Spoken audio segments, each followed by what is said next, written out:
신문 이야기 도직구쇼에 오신 여러분 반갑습니다. 저는 신문 읽어주는 남자 김진입니다.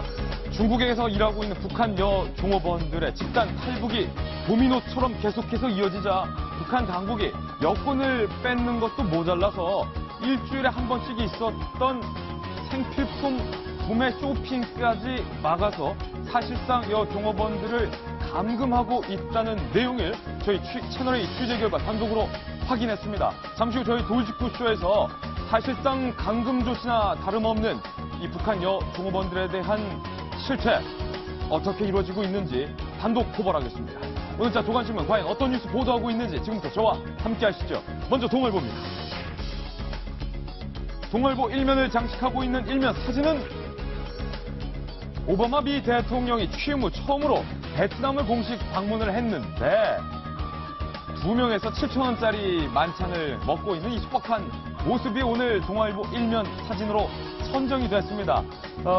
베트남에게 무기 수출을 금지한다라는 오래된 조항을 사실상 폐기시킨 오바마 대통령. 베트남에서 요즘 미 오바마 대통령의 인기가 치솟고 있다는데 과연 이 2명이 먹은 7,000원짜리 만찬 어떤 뒷이야기가 숨겨져 있을지 잠시 후 공개하겠습니다. 다음 신문입니다. 이번에 한국일보입니다. 한국일보 사진입니다. 북한의 김정은 사진입니다. 김정은도 더웠나 보죠. 반소매 차림, 반팔 셔츠, 모시 셔츠 같은데 현지 지도를 하고 있는 장면입니다. 재용소를 찾아서 반소매 셔츠 차림으로 현지 지도했다. 노동신문이 이런 것까지 떠들썩하게 보도하고 있는데 김정은이 상당히 급했습니다.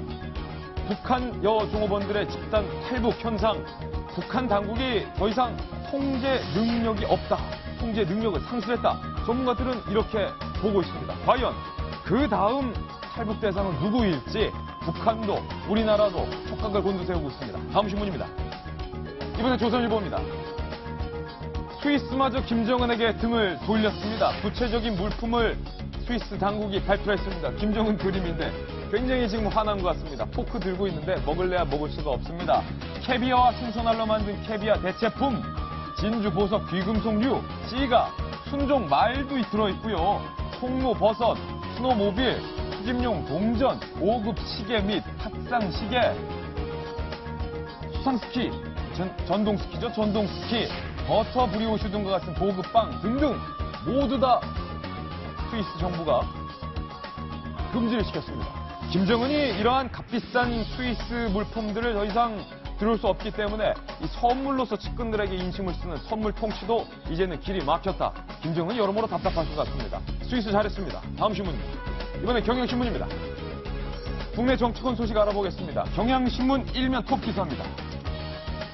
정진석, 김무성, 최경환, 당 정상화를 이 세 분이서 만나서 합의를 했다는데 글쎄요. 이 모임을 보는 시각이 곱지만은 않습니다. 일단 이박기 수장, 신박기 수장 결국엔 만났는데 정진석 원내대표가 스스로 이 당의 위기상황을 헤쳐나갈 능력이 없다는 것이 증명이 된 것 아니냐. 최경환과 김무성 이 두 사람이 총선 패배 지도부 아니냐. 결국 또다시 새누리당이 총선 모드로 들어가는 것 아니냐. 패배 지도부로 돌아가는 것 아니냐. 새누리당의 선장은 없다. 여러 비판들이 쏟아지고 있습니다. 잠시 후 들어보겠습니다. 다음 신문입니다. 이번엔 한겨레 신문인데요. 돌리면 나옵니다. 한겨레 만평 오랜만에 보여드리겠습니다. 한겨레 그림판입니다. 만평 제목 전설. 예전에 말이야 윤창중이란 대선배님이 계셨어. 전 세계를 떠돌면서 맞짱을 뜨신 분이지. 매우 존경스럽게 평가하고 있는 이 세 분은 바바리맨입니다. 윤창중 전 청와대 대변인이 공소시효가 만료되면서 아무런 처벌을 받지 못한 것을 한겨레 신문은 날카롭게 꼬집었습니다. 최근 헤어스타일 포스터도 붙어 있네요. 다음 신문입니다. 이번엔 서울신문입니다. 오늘 이분이 옵니다. 그분이 오셨습니다. 반기문 총장이 1년 만에 방한을 하는데 4가지 단어에 주목하면 될 것 같습니다. 첫 번째 대권. 관훈클럽에서 과연 정치문답에서 기자들이 대권 출마 물어볼 텐데 어떻게 답할 것이냐. 두 번째 만남. 반기문 총장 이번 한국 방한 일정에서 친박계 의원들 총출동한다는데 누구누구 만나는지 잠시 후 알아보고요. 비밀 모임도 있습니다. 과연 반 총장이 비밀스럽게 누구를 만날 것이냐. 그리고 차기 대권 주자로서 북한 문제에 대해서 어떤 메시지를 낼 것이냐 주목되고 있습니다. 이 가운데 야권에서는 어제까지만 해도 반 총장은 우리 쪽 대선 후보 이렇게 말했었는데 오늘 반 총장이 방한을 하니까 사실상의 여권 주자다 흠집내기에 들어간 것 같습니다. 잠시 후 야권 반응 살펴보겠습니다. 다음 질문입니다. 이번에 중앙일보인데요. 역시 돌리면 나옵니다. 중앙일보 오랜만에 스포츠면 소개해드리겠습니다. 이 기사가 논란이고 뜨겁습니다. 전북 최강희 감독, 축구팀 감독이 이른바 심판 매수 의혹에 내가 책임을 지겠다.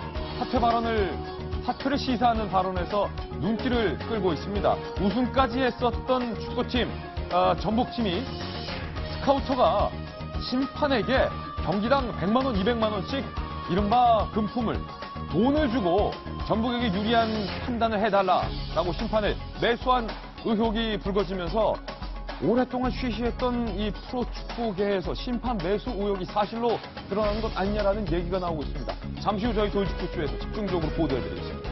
오늘도 신문 이야기 돌직구쇼는 여러분을 위한 쇼입니다.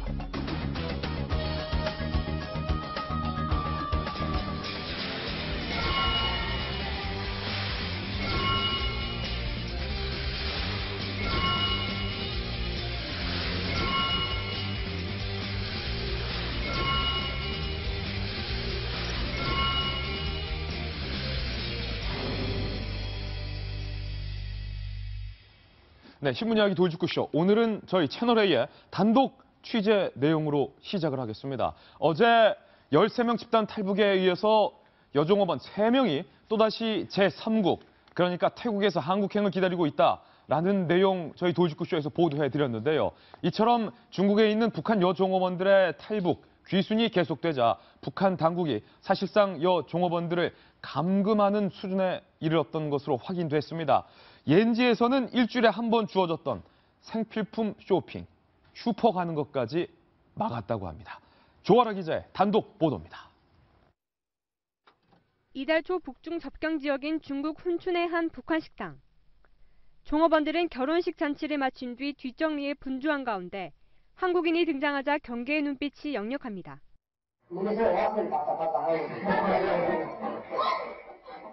지난 4월 북한 식당 종업원 13명이 한국으로 집단 귀순한 이후 내부 단속이 심해진 탓입니다. 대북 소식통은 채널A와의 통화에서 집단 탈북 사건 직후 북한 식당 종업원들에게 외출 금지령이 내려졌다고 전했습니다. 연길의 한 북한 식당에서는 일주일에 한 번 주어졌던 쇼핑 시간조차 금지된 것으로 알려졌습니다. 종업원들이 적어준 물건을 관리인이 대신 사다 주는 식. 사실상 감금 생활을 하고 있는 셈입니다. 여자들 이제 생리 때 필요한 거 아니면 먹고 싶은 뭐 과자 같은 거나 뭐 그런 거 사줘서 그런 거. 북한 식당의 돈줄인 중국인 사장들조차 종업원들과 개별적인 대화를 나누지 못한다고 합니다. 미국 자유아시아 방송은 중국 상점주인의 말을 인용해 향수나 머리핀을 사가는 북한 종업원들이 요즘엔 보이지 않는다고 보도했습니다. 채널A 뉴스 조아라입니다. 동아일보 논설위원이신 정성희 위원님, 여종업원들의 여권을 뺏는 것으로도 모자라서 여권 뺏어도 탈북하니까 이제는 아예 일주일에 한 번 라면 사고 머리핀 사고 초코파이 사고 슈퍼도 못 가게 막았다. 감금했다. 사실상 이제 그 감옥 생활을 하고 있는 것이죠. 아마도 이제 그 지금 탈출을 했던 그 북한의 여종업원들. 예. 과거에 그 중국, 북한에서 살고 있던 사람들하고는 좀 완전히 다른 세대라고 하죠. 그 소위 2030 세대는 소위 장마당 세대라고 불립니다. 북한에서 배급 체제의 혜택을 받지 못하고 그 부모님을 따라서 장마당에서 보면서 물건을 사고 팔고 하면서 시장 경제와 자본주의에 대한 훈련이 돼 있고요. 그러니까 배급받은 세대가 아니다 이거죠. 북한에 대해서나 김정일 정권에 대한 부채의식이 없죠. 이제 과거에 있던 탈북자들 보면은 김정은이나 김정을에 대해서는 몰라도 김일성에 대해서는 우리가 먹여 살렸다 하는 이런 의식이 있는데요. 이제 전혀 없는 세대입니다. 그런 게 자유롭지, 그런 데서 자유로운 세대고 또 들어와서 이제 중국에 와서 살면서 중국을 통한 여러 가지 매체를 통해서 우리 남측이나 한국의 사정에 대해서 잘 알고 있고요. 이런 문화에 대해서 익숙한 세대입니다. 그런 세대들인데 저렇게 그런 사람들이 더 이상 그런 문화에 대해서 접촉하지 못하도록 사실상 감금을 하고 있는 거고요. 어저께 우리가 이 북한의 중국을 통해서 탈출했던 여종업원 3명, 말레이시아를 통해서 중국의 무기나에 탈출했다고 보도를 해드렸는데 오늘 보니까 좀 더 사실이 아닌 걸로 드러났고요. 이 사람들은 말레이시아가 아니라 태국인 것으로. 예, 태국에 지금 와 있는 것으로 돼 있는데 이제 중요한 거는 중국과 동남아의 국경선을 넘어서 중국이 모르게 탈출을 한 걸로 알려졌고, 예. 그다음에 당대회 이전에 미리 준비를 해서 자기들 나름대로의 아주 치밀한 계획을 세워서 그다음에 국경을 지나서 라오스를 통해서 태국까지 넘어온 걸로. 이것도 어떤 북한들의 20대의 어떤 자유로운 사고방식, 과감한 도전 이런 게 없으면 불가능한 걸로 생각이 됩니다. 수요일 금요일의 남자 이계진 전 의원님 오늘도 변함없이 함께해 주셨는데요. 이 전 의원님, 사실상 감금과도 다름없는 이 같은 외출 금지령이 과연 김정은과 북한 당국에게 일절의 부채의식이 없는 자유를 찾아 갈망하는 2030 북한 주민들의 이 탈출 욕구를 잠재울 수 있을까요? 막기가 어려울 겁니다. 예.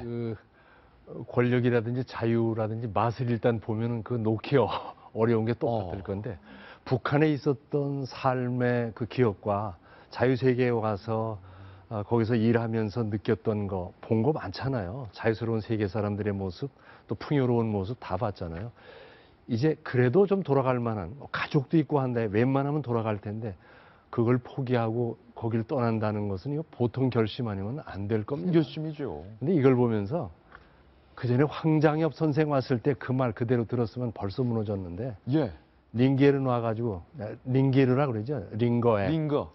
그거 놔서 지금 연영했는데 이제 다시 또 시작되는 것 같습니다. 3만 명이 이미 살 수가 없다고 탈출을 했다?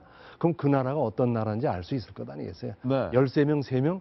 이건 그냥 상징적인 숫자에 불과하다고 저는 생각해요. 더 많을 것이다. 다시 시작될 겁니다. 다시 시작됐다. 네. 윤태곤 실장님.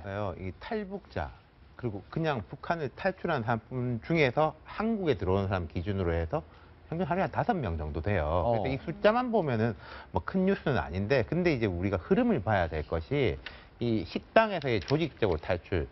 저는 이제 언제가 생각나냐면은 89년도 정도에 이런 흐름이 좀 있었습니다. 네. 지금 왜 사업도 하고 활발히 이제 한국에 정착한 정철우 씨라고 있잖아요. 예. 냉면하는. 예, 80년대 후반에서 90년대 초반에 동구권이 무너질 때 북한의 이제 동독, 체코를 중심으로 좀 사회주의 선진국에 유학 가 있던 학생들이 대거 그때 귀순이라고 그랬었죠. 조직적으로 귀순했던 게 있었거든요. 그러면서 이제 북한이 유학생들을 이제 중단하고 뭐 동독 푸른제 군사학교 출신 군간부들은 숙청하고 그런 식으로 더 폐쇄적으로 갔었는데, 예. 지금 보면은 그때하고 좀 유사한 흐름. 그때는 이제 외부 충격, 사회주의권이 무너지는 것을 보고 이 충격을 받은 좀 먼저 깨인 유학생들이 이제 넘어온 거라면은 그때보다는 조금 대중화돼 있는, 바깥에서가 아니라 북한, 중국 정도면 아주 가까운 쪽인데 그쪽에서 왔다 갔다 하면서 뭐 자본주의의 이제 문화를 접한 젊은이들이 또 이런 흐름을 보인다라는 게 아까 제가 말씀드린 뭐 매일 5명의 탈북하고는 또 흐름이 다르니까 주목해봐야 될 게 있다 싶고, 또 한 가지 제가 좀 정부에 대해서 지적하고 싶은 게, 예. 우리 정부에 대해서. 예, 어제 우리가 말레이시아에 있는 것 같다라고 했다고 오늘 태국이라고 바로 잡았지 않습니까? 저는 뭐 이런 오보는 어쩔 수 없다고 생각을 합니다. 근데 이제 정부도 탈출을 한 것은 맞다. 하지만 다른 것은 확인해 줄 수 없다라고 이야기하고 있거든요. 그게 사실은 맞아요. 중국에 대해서도 그렇고 태국에 대해서도 그렇고. 근데 왜 총선 직전에 13명 탈출했을 때는 잘하게 브리핑을 했었는지, 지금이라도 이게 돌아선 게 저는 맞다고 생각하고 지금이라도 앞으로 이래야 돌아선 게 된다고 다행이에요. 생각합니다. 총선 전에 해봤자 효과 없는 걸로 밝혀졌어요. 그러니까요. 여종업원뿐만 아니라 일꾼들, 북한 당국이 이 남성들을 중심으로 해외에 파견한 이른바 북한 노동자들도 대거 우리 정부의 귀순 의사를 타진하고 있다는 내용도 여기저기서 보도가 나오고 있습니다. 자유를 향한 북한 주민들의 이 열망, 아무리 김정은의 할아버지가 다시 살아 돌아온더라도 막을 순 없을 것 같습니다. 북한 소식 전해드리는 김에 한 가지 뉴스 더 보도해드리겠습니다. 조금 전은 저희 채널A의 단독 취재 내용이었고요. 이번에 전해드릴 뉴스는 영국의 대중지 더 선지가 단독으로 보도하고 있는 내용인데, 제 옆에 건장한 한 남성을 스튜디오에 모셨습니다. 이 남성이 누군지부터 한번 보실까요? 살아있는 남성은 아닙니다. 서 있긴 서 있는데 어떤 남성의 실루엣인데, 영국 더 선지가 보도한 내용에 따르면 김정은의 여동생 김여정의 신랑감을 찾기 위해서 평양에서 이른바 김여정 신랑 오디션 대회가 개최가 되고 있다라고 더선지는 보도를 했습니다. 평양 엘리트 청년 30여 명이 내가 김여정의 신랑이 되겠다라고 지원을 한 것으로 확인이 됐습니다. 그 가운데 김정은과 김여정이 내세운 김여정의 신랑감 조건이 꽤 까다롭습니다. 무엇 조건을 내세웠는지 지금부터 하나씩 살펴보겠습니다. 첫 번째, 김정은의 동생 사랑이 대단한 것 같아요. 학벌을 봅니다. 적어도 김일성대를 졸업했거나 다니고 있는 남성이어야 한다. 두 번째, 키가 5피트 10인치, 약 177.8cm 이상이어야 된다. 지금 이 입간판의 키 한 178 정도 되거든요. 제가 한번 일어서 보겠습니다. 네. 이 친구가 저랑 키가 조금 비슷하거나 그죠? 저보다 좀 작네요. 제 키가 178cm 정도 되니까 그러니까 김여정의 신랑감으로 저 정도의 신장을 원하는 거군요. 하지만 뭐 저는 결혼을 했으니까. 두 번째 조건은 바로 이 신장을 내세요. 건생해야 된다. 세 번째 조건. 아이고, 준수한 외모를 요구하고 있습니다. 키 178에 준수한 외모. 딱 맞는데. 아, 이거 죄송합니다. 네 번째. 인민군 복무 경험이 있어야 된다. 북한에서 군 복무가 있어야 된다라는 얘기인데, 김병미 전 의원님. 네.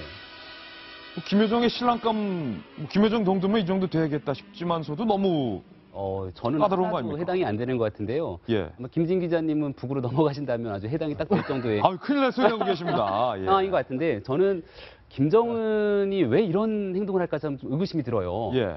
일단은 김정은 본인이 한번 비교해서 좀 보면은 김정은과 본인 비교했을 때. 해당되는 게 하나도 없지 않나 싶은 생각이 드는데 하나씩 볼까요? 김정은. 김일성대 재학생이나 졸업자인데 김일성대를 나오긴 했거든요. 김정은이. 근데 실제 신랑감을 찾는 사람들을 대상으로 봤을 때는 일반 사람 북한에 있는 인민이 정말 열심히 공부한 수재 중에 수재가 가는 대학 김일성 대학인데 그렇죠. 우리는 공부해서 간 거 아니잖아요. 김정은은 백으로 들어갔죠. 빼고 들어갔으니까 일단 빼고 네. 두 번째 네가 아버지 뭐 하셔? 이걸로 들어갔어요.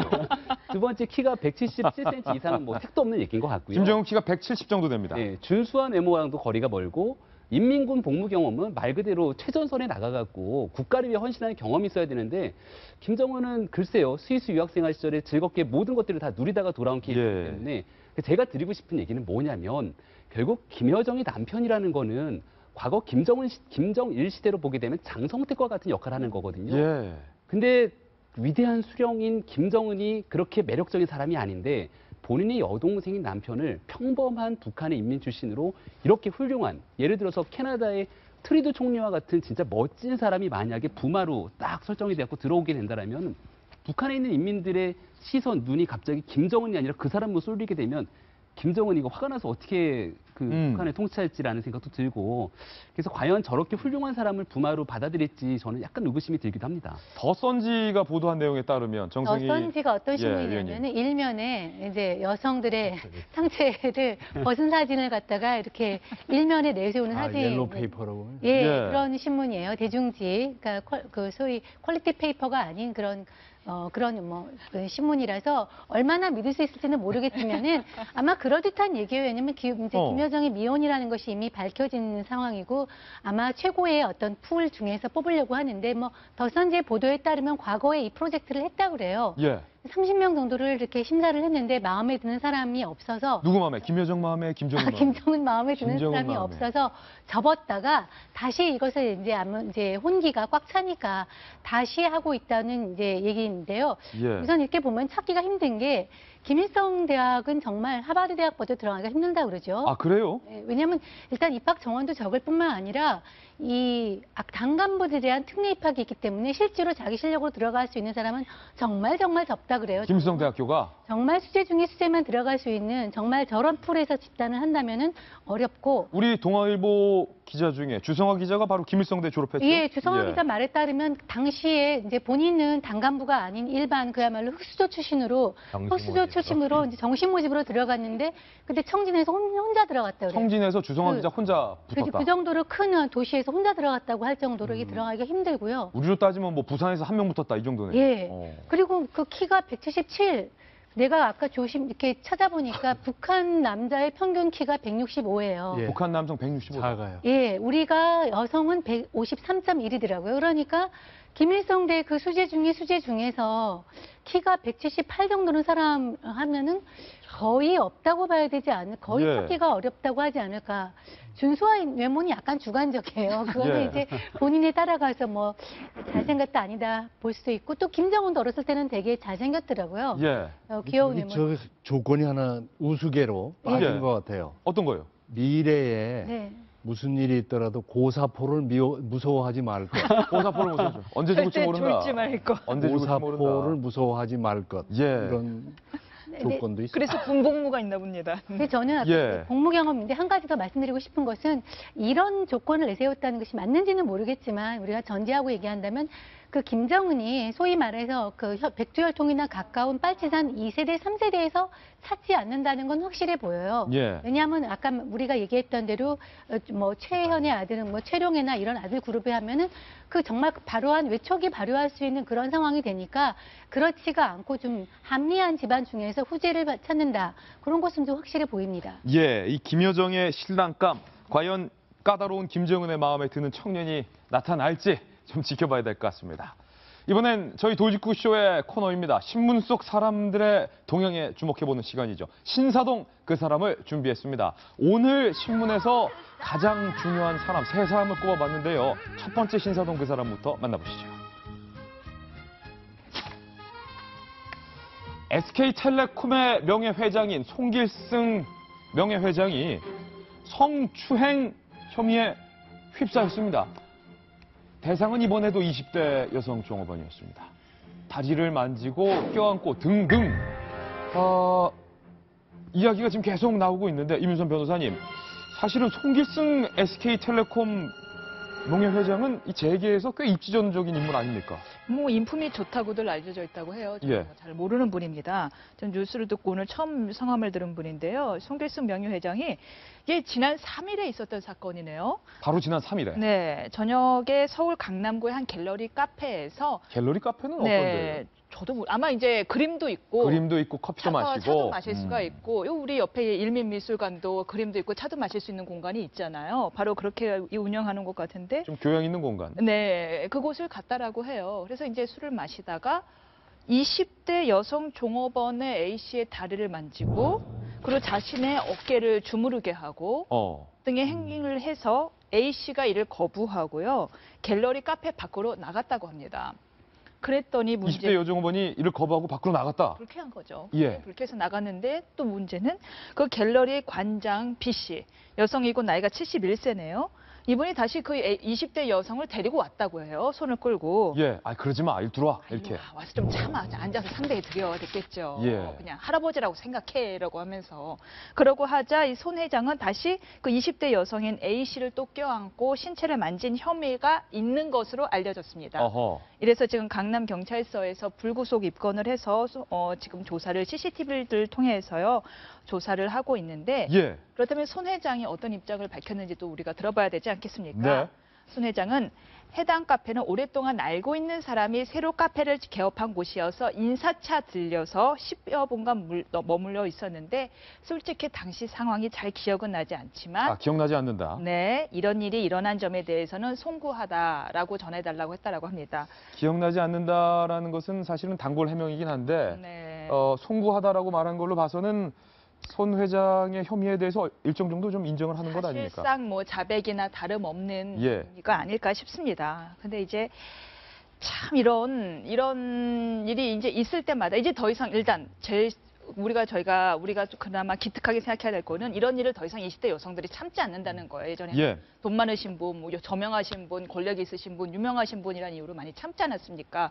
바로 70대 갤러리 관장은 그래서 참으라고 다시 끌고 왔던 거고요. 예. 더 이상 참지 않는다라는 것은 이제 정말 세태는 변하고 있다라는 건데, 변하지 않는 건 남성들인 것 같아요. 예. 남성들은 여전히 이 술을 마시면은 이곳이 그래요? 어딘지, 도매금으로 혼나.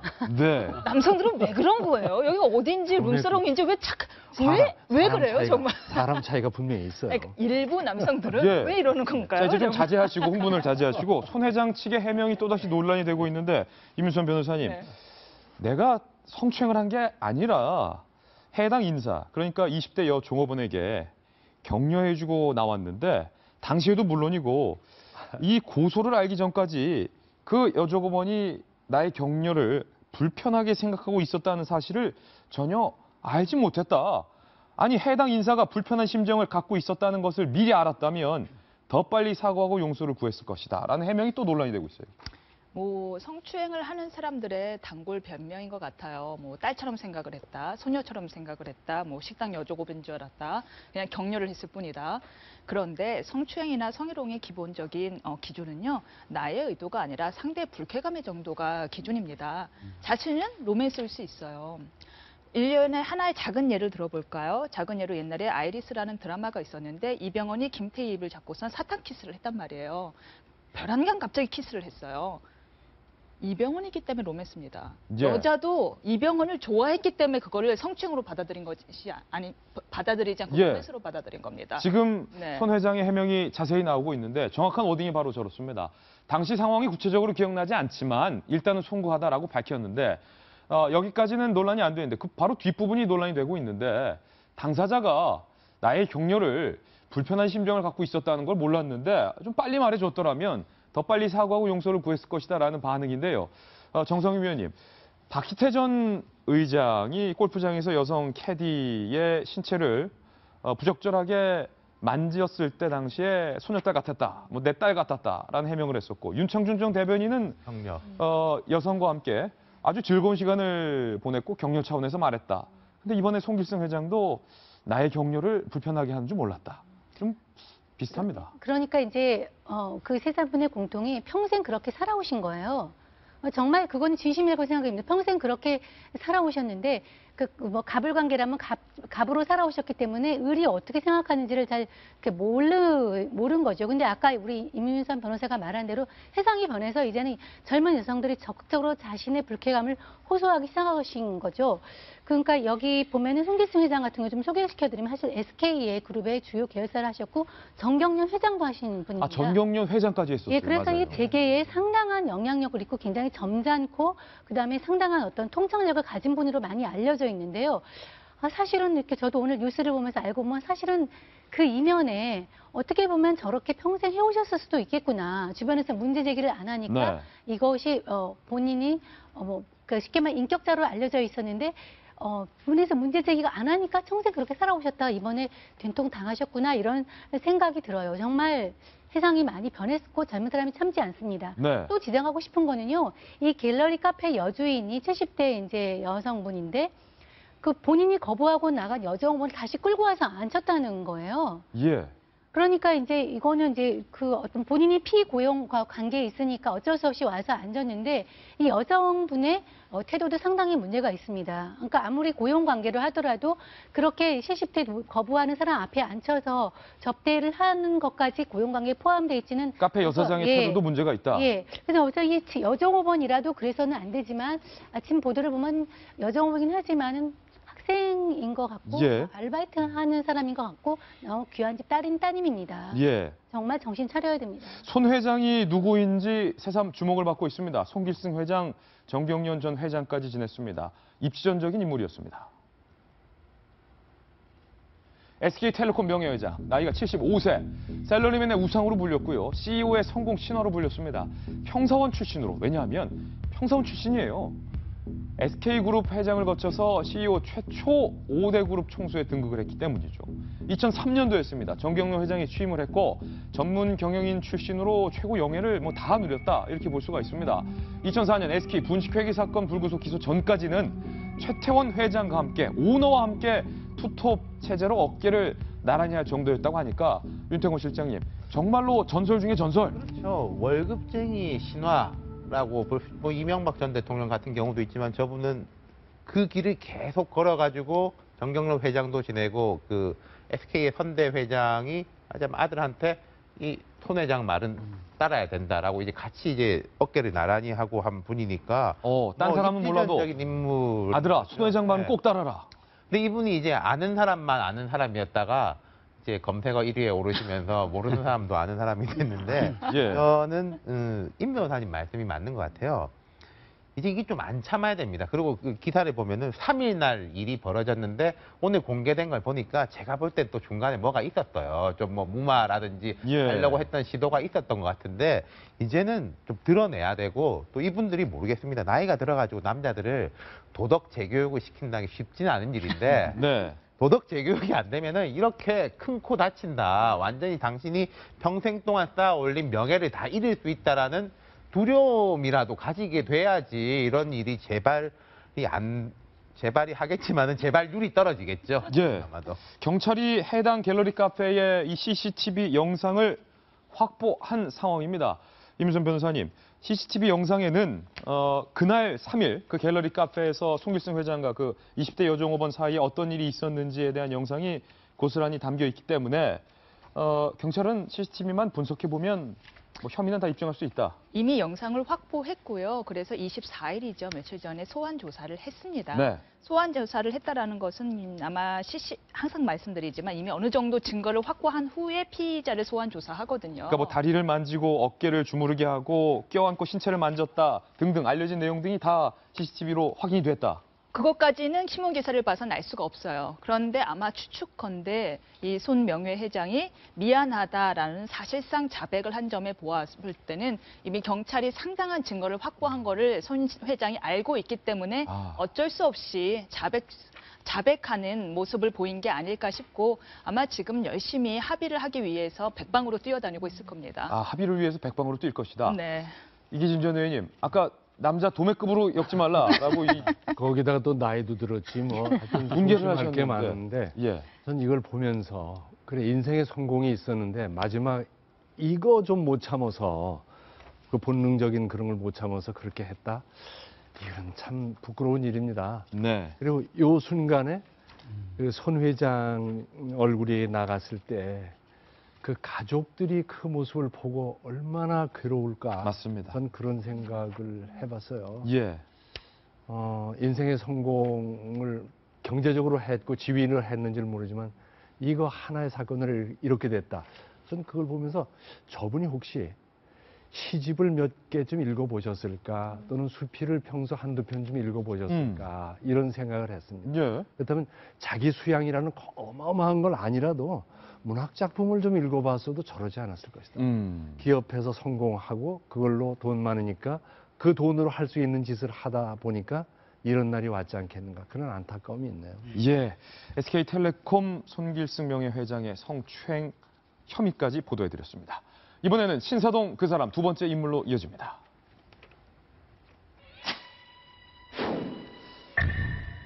조영남 씨가 충격으로 실어증 증세를 보이고 있다. 소속사 측은 이렇게 밝혔는데요. 저희 채널A의 단독 취재 내용에 따르면 송기창 씨는 본인의 지시에 따라서 그림을 그렸을 뿐이다 라는 조영남 씨의 주장과 달리 검찰은 대작 화백 송 씨가 원본 없이 독자적으로 그린 그림들까지 조영남 씨 이름으로 팔린 사실을 확인한 것으로 드러났습니다. 서원한 기자가 단독 취재했습니다. 조영남 씨 측의 해명은 원작 그림에 사진을 찍어 보내면 화가 송기창 씨가 따라 그렸기 때문에 대작이 아니라는 것. 하지만 검찰은 조영남 씨 명의로 판매된 그림 중 일부를 송 씨가 원작 그림 없이 혼자서 그린 사실을 확인했습니다. 검찰 관계자는 조영남 씨의 대략적인 지시를 듣고 송 씨가 혼자서 그린 그림이 조영남 씨 명의로 판매된 사실을 확인했다며 조영남 씨는 송 씨 작품의 판매상이었던 셈이라고 설명했습니다. 검찰은 대리 그림 판매에 관여했을 가능성이 있는 조영남 씨의 기획사 대표를 피의자 신분으로 소환, 조사했습니다. 검찰 조사에서 기획사 대표는 대리 그림을 그리라는 지시를 내린 것은 맞다면서도 대리 그림 판매 등의 혐의는 부인한 것으로 알려졌습니다. 검찰은 개인적인 경로로 조영남 씨 그림 1억 원어치를 산 사람도 있다고 밝혔습니다. 그림을 대신 그린 화가 송 씨는 한 언론사와의 인터뷰에서 조영남 씨가 내가 그려준 그림을 선물할 줄 알았지 판매할 줄은 몰랐다고 밝혔습니다.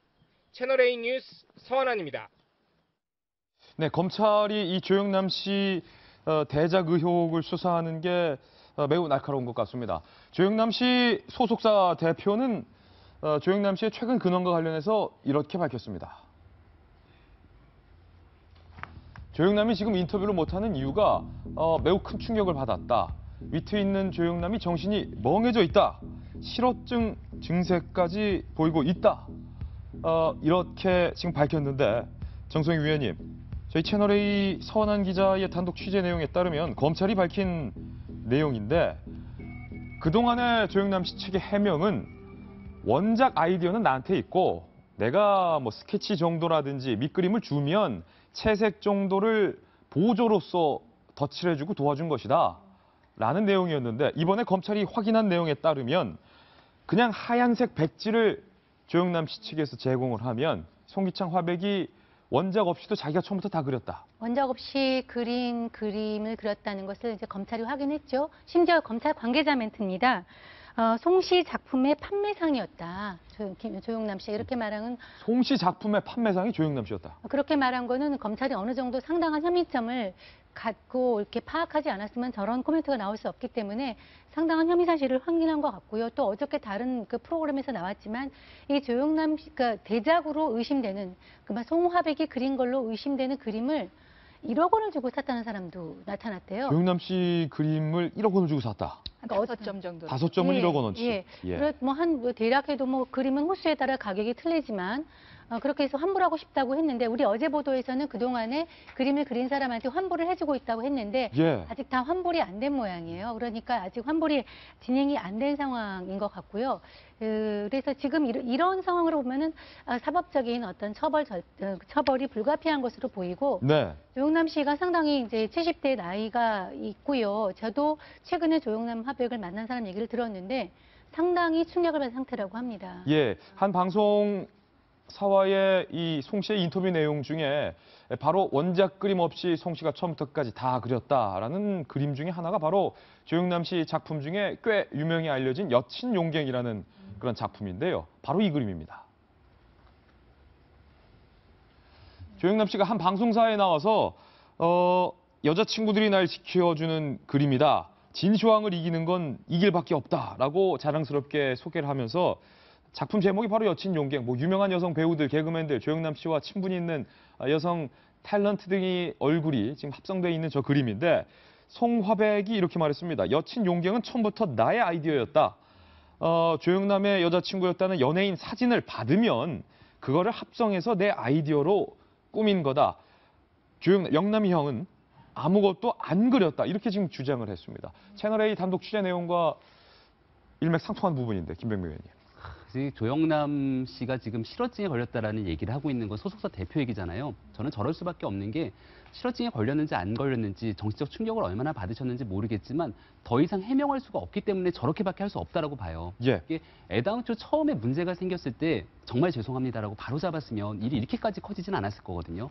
근데 제가 저번에도 뭐 다른 사건 때문에 말씀을 드린 적이 있는데 이 거짓말이라는 게 눈사람과 같아서 예. 불리면 불릴수록 더 커지는 거거든요. 조영남 씨가 해명을 하려고 문제 없다라고 얘기했던 부분들 때문에 사건이 더 커지고 의혹이 더 커지면서 결국은 저 여친 용갱이라는 작품은 사실 처음에 문제되지 않았던 게 또 나오지 않습니까? 예. 여기서 끝나지 않고 검찰 수사가 진행되면 될수록 더 많은 의혹들이 나올 수 있는데 여기 대해서 조영남 씨가 어떻게 해명할지 이제는 지금이라도 선을 딱 끊고 정말 국민께 죄송하고 나로 인해서 피해를 입은 사람들께 심려를 끼친 점에 대해서 무조건적인 사죄를 하고 정리를 할 수 있는 건 조영남 씨 본인밖에 없는 것 같아요. 그런데요, 이 검찰의 지금 검찰 관계자의 발표에 따르면요.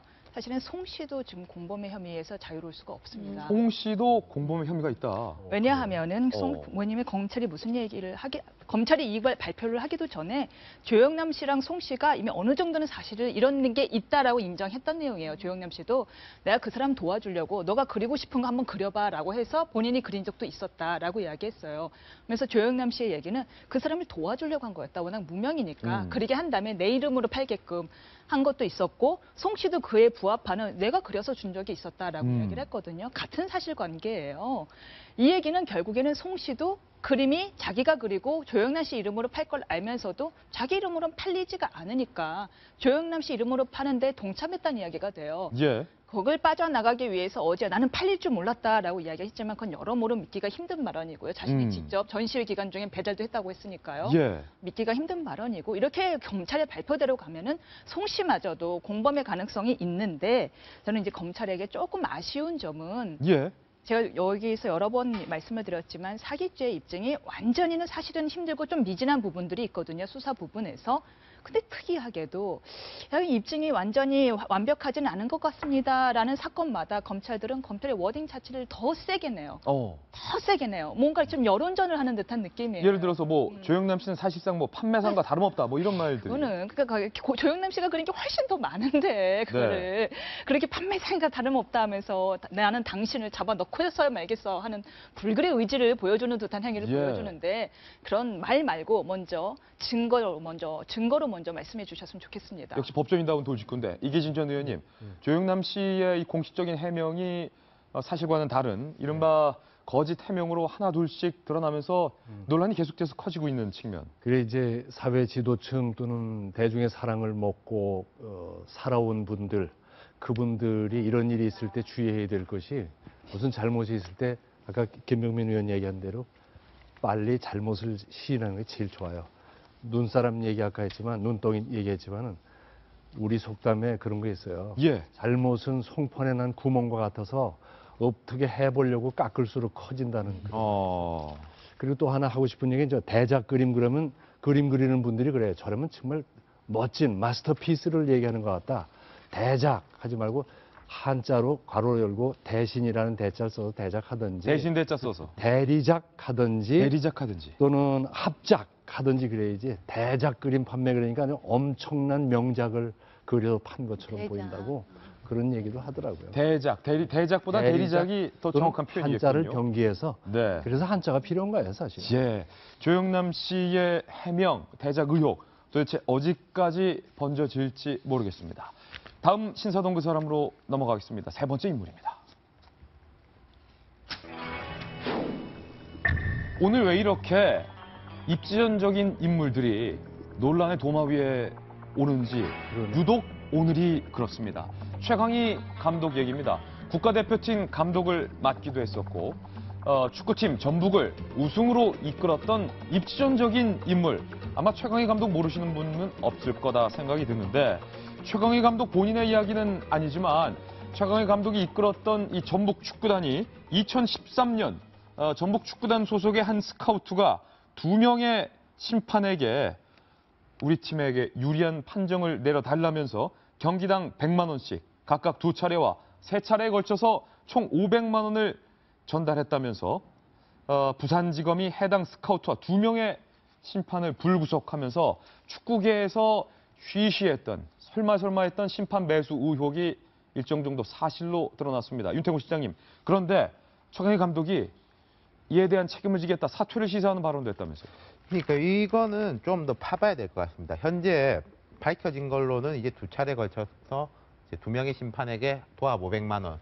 스카우트면 직원이에요. 전국 직원인데 전북은 우리나라 그 축구 리그에서 리딩 클럽입니다. 말하자면 2014년, 2015년 연속 우승을 했고 명문 구단이죠. 아시아 챔피언스 리그에서도 8강에 진출해 있는 리딩 클럽인데 전북 측의 주장은 이렇습니다. 전북 측의 주장.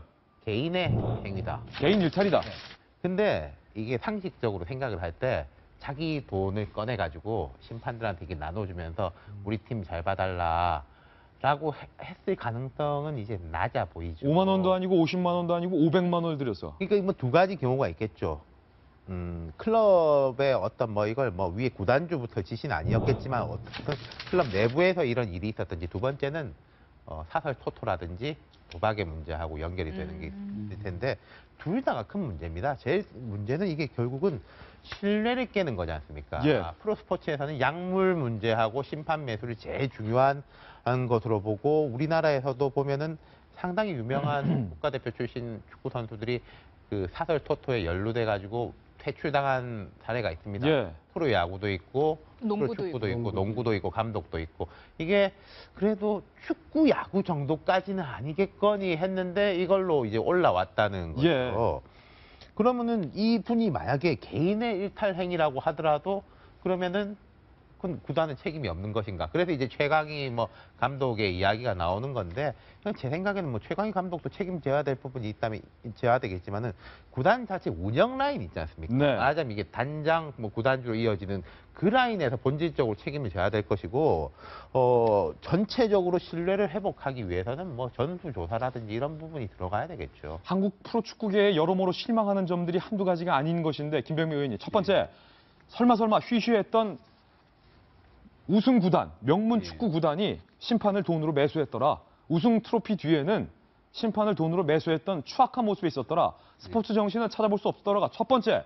두 번째는 아까 송추행 뉴스에서 나왔듯이 구단 측의 해명이 또 영 실망스러운데 500만 원을 낸 것 우리 전북 현대 축구 직원 맞다. 하지만 해당 스카우트가 구단에 보고 없이 개인적으로 진행한 것으로 확인됐다.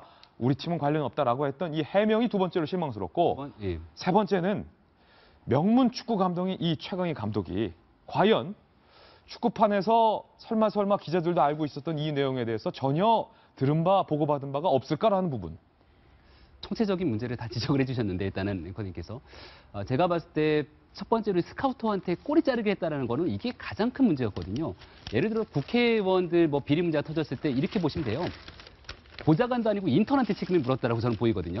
예. 그러니까 아무 관련도 없는 심부름 하는 사람한테 책임 물으면 어떡합니까? 그래서 결국은 최강희 감독뿐만이 아니라 구단주도 동반 책임을 지겠다라고 한 발표를 한 걸로 알고 있는데 결국 그분 최강희 감독이 만약 알았는지 몰랐는지 잘 모르겠습니다. 최강희 감독이 모르게 아까 말씀하신 것처럼 구단 혹은 운영 라인 전체에서 심판을 매수하는 과정에 돈을 전달하도록 시켰다라면 최강희 감독은 몰랐을 수도 있겠지만 그럼에도 불구하고 감독이라고 하는 건 그 축구팀 전체를 이끌어가는 최고 책임자이기 때문에 도의적인 책임을 지고 사퇴한다고 나왔지 않습니까? 예. 그래서 뭐 최강희 감독의 사퇴는 어쩔 수 없는 일이지만 이게 비단 전북만의 문제냐는 거예요. 예. 저는 어렸을 때 제 꿈이 축구 선수였거든요. 네. 그래서 아버지 저 차범근 축구 교실 보내주세요라고 초등학교 때 얘기를 했는데 그 유명한 차범근 축구 교실. 부모님 얘기가 야 그 운동하려면 돈도 많이 들고 그게 쉬운 일이 아니야라고 얘기를 했던 그런 우리의 고정관념이 있지 않습니까? 네. 이게 지금 21세기를 살아가는 현대사회에서도 이런 축구계 자체가 만약에 부정부패의 고리에 연루돼 있어서 특히 심판이 돈으로 매수되고 경기 결과가 조작되고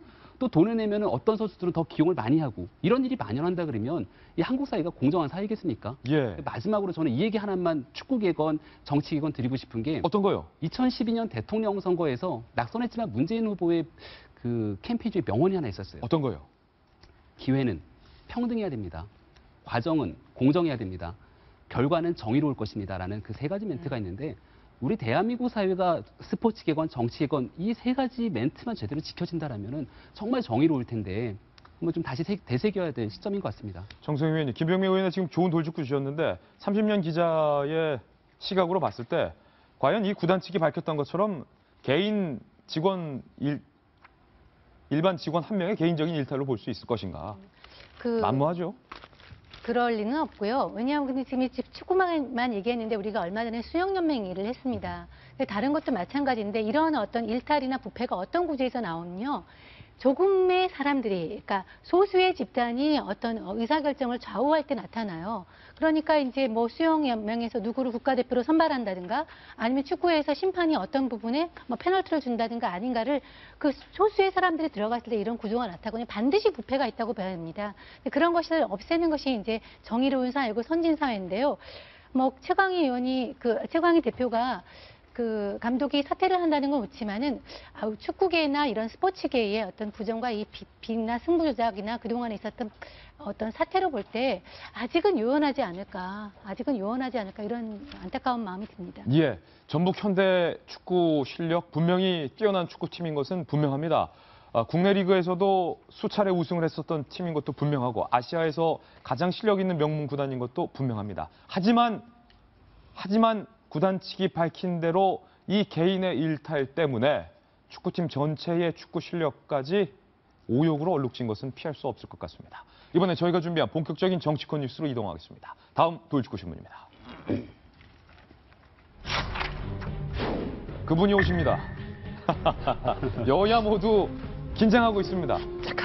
바짝 긴장하고 있습니다. 오늘 반기문 총장이 오랜만에 방한을 하고 숨가쁜 방한 일정을 펼치는데 여당과 야당의 반응이 이게 참 재밌습니다. 일단 반 총장이 숨가쁜 스케줄 어떻게 동선을 짜고 있는지부터 좀 설명을 해드리겠습니다.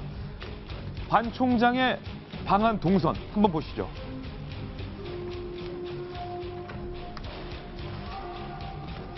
음악도 굉장히 지금 복잡하죠. 동선은 더 복잡합니다. 화살표만 보더라도 아유 정말 바쁘게 움직인다라는 걸 알 수 있습니다. 첫 번째 제주도로 입국을 합니다. 제주공항으로 입국을 해서 제주포럼 환영만청을 갔다가 제주 포럼이 끝나자마자 다음날 G7 정상회의 참석차 일본으로 출국을 하게 됩니다. 제주도에서 일본으로, 그리고 일본에서 다시 한국으로 재입국을 합니다. 그래서 총리 및 장관 출신 원로 이사들과 주말 동안 만나서 여러 가지 간담회를 갖습니다. 그리고 고향 킨텍스 기조연설까지 합니다. 서울과 경기 일정에서 주말 일정을 소화한 뒤에 그 다음 일정이 재밌는데 경기도에서 다시 강원도로 이동을 합니다. 하회마을을 찾는다. 오, 반 총장이 안동 하회마을을 찾는다.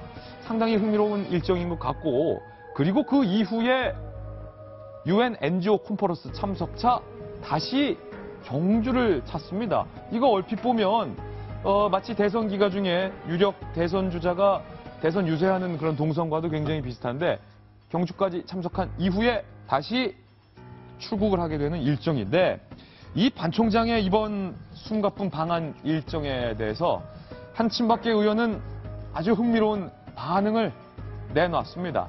반 총장의 방한 일정 이렇게 평가했습니다. 반 총장이 김 기자, 매우 중요한 일을 시작하신 것 같다. 중요한 일이 뭡니까? 씩 웃었습니다. 중요한 일을 시작하신 것 같다. 친박의 홍문종 의원은 이에 대해서 또 이렇게 말했습니다. 반 총장은 더 이상 새누리당의 변수가 아닌 상수다. 이 말은 반 총장은 무조건 새누리당의 대선 후보다. 그래서일까요? 김병민 의원님. 예. 이런 복잡한 방한 일정 대목마다 주요 친박 인사들이 다 포진돼 있다면서요. 그렇죠. 뭐 굉장히 복잡한 일정을 수행하는데 우리가 굳이 대권을 염두에 두고 반기문 총장의 일정을 해석하자면 4번 라인과 5번 라인을 집중해서 좀 봤으면 좋겠다는 생각이 듭니다. 안동 방문과 경주 방문. 그렇죠. 그중에서 저는 4번 라인에 좀 방점을 찍고 싶은데요. 방점 찍었어요. 우리가 충청 대망론 얘기하면서 충청 대망론 플러스 TK 연합론 얘기가 나오잖아요. 안동에 왜 가는가? 안동 굳이 안 가도 되는데 경북의 중심지인 안동에 가면서 거기에 어디를 가는지 잘 봐야 되는데 충효당이라는 데를 간다라고 합니다. 충효당. 29일에. 충효당이 어디냐? 바로 조선시대 5대 명재상으로 소문난 서해 유성룡 선생의 고택이 있는 데가 바로 충효당입니다. 서해 유성룡 선생은 누구냐? 임진왜란 당시에 이순신 장군을 청거하면서 선조를, 사실 무능했던 선조를 보필하면서 임진왜란 자체를 아주 명쾌하게 끝내버리는데, 그 서해 유성룡 선생의 전직이 뭐냐? 외교관이거든요. 외교관이다. 그러니까 그 당시 예조판서를 역임하면서 외교관 출신으로서. 그렇죠. 예. 예조판서 플러스 병조판서, 그래서 영의정의 자리까지 오르는데, 결국은 외교관 출신으로 임진왜란 때 서해 유성룡 선생이 했던 가장 큰 역할 중에 하나가 뭐였냐면은 바로 명나라의 원군을 조선으로 데리고 와서 그 괴팍한 명나라 원군에게 식량을 제공하고 어려운 일들을 외교로서 풀어서 전쟁을 마무리 지을 수 있었던 역할을 하셨거든요. 그래서 첫 번째 행보 자체가 바로 이 충효당에 가서 서해 유성룡 선생의 뜻을 기리며, 나 반기문이 외교관 출신으로 약점이 있다고 얘기하지만 결코 그렇지 않다. 이 혼탁한 대한민국을 구원할 자신 있는 선수다라는 것들을 메시지 던지지 않을까. 이렇게 한번 묻겠습니다. 더 묻겠습니다. 김 의원님에게. 그러면 그 충효당 방문 일정은 G7이라든지 아니면 UN NGO 콘퍼런스와 연관이 있는 행사입니까? 없죠. 전혀 없다. 없죠. 경북 하회마을에 가는 김에 이제 가서 들려갖고서는 오찬을 하기 전에 이렇게 들린다라는 일정인데요. 저는 아마 제 생각이 맞지 않을까 생각이 드는데요. 이기진 전 의원님, 정치계 대선배로서 어떻게 보십니까? 김병민 전 의원의 이 해석. 저는 반기문 사무총장을 그 장관 시절에 만나 뵌 적이 있었는데 정말 잘 모를 뿐이에요. 그래서 여의 어떤 후보가 될지 야의 후보가 될지 성시대로 반반이에요. 반반이다. 그런데 잘 보면서 여야의 잠룡과 잠룡들은 그러니까 잡스러운 잡자하고 잠길 잠자하고 발음이 똑같아요. 발음 조심해야 돼요. 잠룡이나 잠룡이나 이분들이 볼 때는 제발 저쪽으로 갔으면 여야 잠룡들은 야의 후보가 되길, 야의 잠룡들은 여의 후보가 되길 바라는데 저는 이번 대통령 안 나올 거라고 생각하는 사람이에요. 반 총장 대선 출마 안 할 거다. 안 날 거다. 왜? 인류 역사에 빛나는 유엔 사무총장을 2번이나 한 분이 나왔다가 만약 토론에서 만신차이가 되고 또 대통령이 되면 다행이지만은 안 되면은 그분의 인생의 마무리는 너무나 추악할 겁니다. 흠집이 너무 클 것이다. 그래서 나는 지금 의중을 얘기 안 하는 것도 그런 의미라고 생각합니다. 한다 안 한다 해서 정치권을 흔들어 놓을 게 아니라 내 임기 딱 끝나면은 나는 야인으로 돌아갑니다라고 할 거라는 생각을 좀 갖고 있고 그렇게 저신하는 것이 저의 인생 선배지만 옳지 않을까. 지금 양쪽에 계신 분의 예측이 정반대로 갈렸는데 윤 실장님. 지금 이 반 총장이 방한할 때 보면은 정진석, 뭐 홍문종, 김광림, 김석기 등 좀 친박계로 분류되는 의원들이 뭐 에스코트라고 하면 뭐 하지만 이제 좀 접촉을 하게 돼 있는 것 같습니다. 일정마다 나눠져가지고 지금 여야도 여야인데요. 친박 비박도 반 총장을 바라보는 시각이 달라요. 친박은 뭐 이렇게 하는 건 다 아는 거고 비박계 입장에서는 친박계가 결국 반 총장을 예를 들어서 새누리당 입장에서 반 총장을 통해서 정권 재창출도 하고 박 대통령도 나중에 영향력도 행사하고 다 좋죠. 모두가 행복한 결과죠. 그런데 이제 비박계가 보는 관점은 결국 대통령의 레임덕을 막고 퇴임 이후에도 영향력을 행사하기 위한 카드 아니냐. 그래서 정권 재창출이 되면 좋고 아니라도 다른 뭐 유승민 등등이 이게 나서는 걸 막을 수 있는 카드로 쓰려고 하는 거 아니냐에 대한 의구심을 갖고 있는 거죠. 그래서 저는 뭐 야당의 신경전은 별로 중요한 게 아니라 여권에서의 비박과 친박의 반김을 바라보는 시각차. 이게 사실은 본질적인 문제라고 보고 하나 더 지적하자면요. 뭐 유성룡 참 좋은 이야기입니다만은 반 총장께서 자기 이제 행보 처신을 참 잘해야 된다고 생각해요. 이건 국내 대통령 선거에 대한 이야기가 아닙니다. 바로 엊그제 이코노미스트에서 영국의 더선하고는 너무나 극과 극의 평가를 받는 이제 권위지 이코노미스트에서 최악의 총장이라고 했는데 그럼 세계 언론들이 우리도 반기문을 하나 써야 되나라고 생각하고 있을 거예요. 근데 한국에서 이걸 보내면서 뭐 대통령이 어쩌고 이런 걸 하면은 나를 이렇게 비판해 달라라고 막 불을 뭐라 그래야 됩니까? 기름을 지고 불에 뛰어드는 꼴이 되는 거거든요. 반 총장은 기본적으로 유엔 사무총장으로서 임기가 7개월이 남은 분입니다.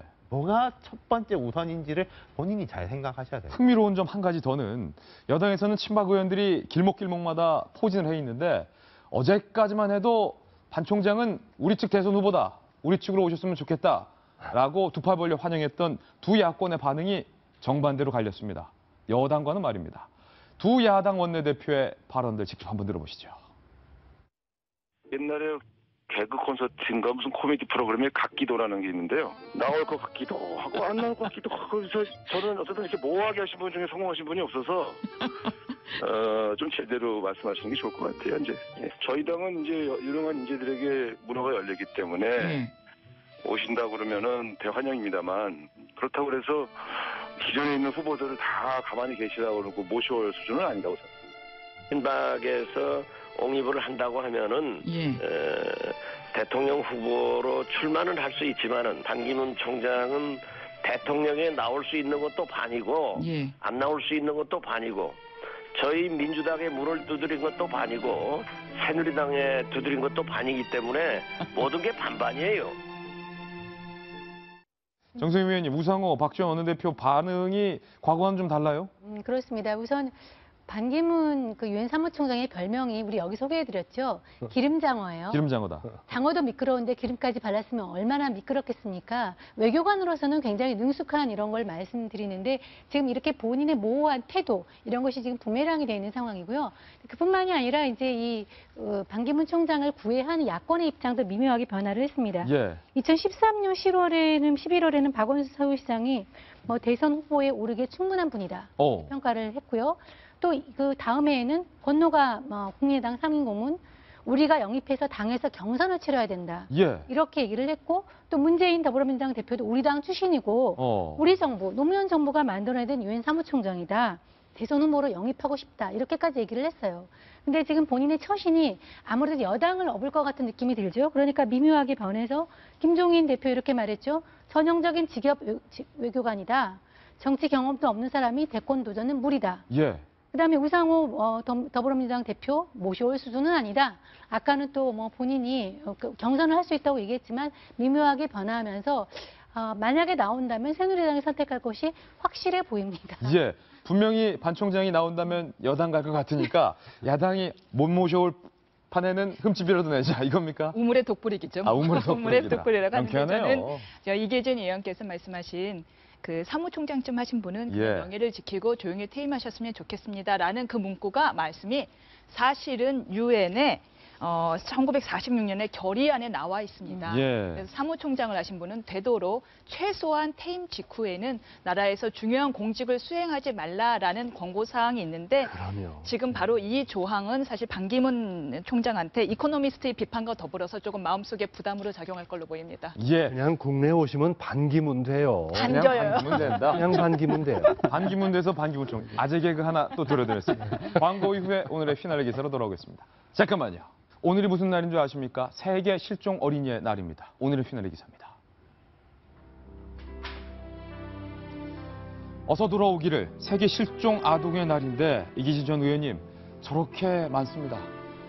저 못 찾아서 가족이 다 망하고 집이 망하고 가족이 전부 피폐가 되죠. 그래서 제가 제의하고 싶은 것이 텔레비전 시대에 하루 매일 밤 9시 종합뉴스 하기 한 5분 전에 이들의 영상을 음악과 함께 계속 민방위 훈련하듯이 모든 방송을 터놓고 한번 하면은 찾을 겁니다, 이거. 예.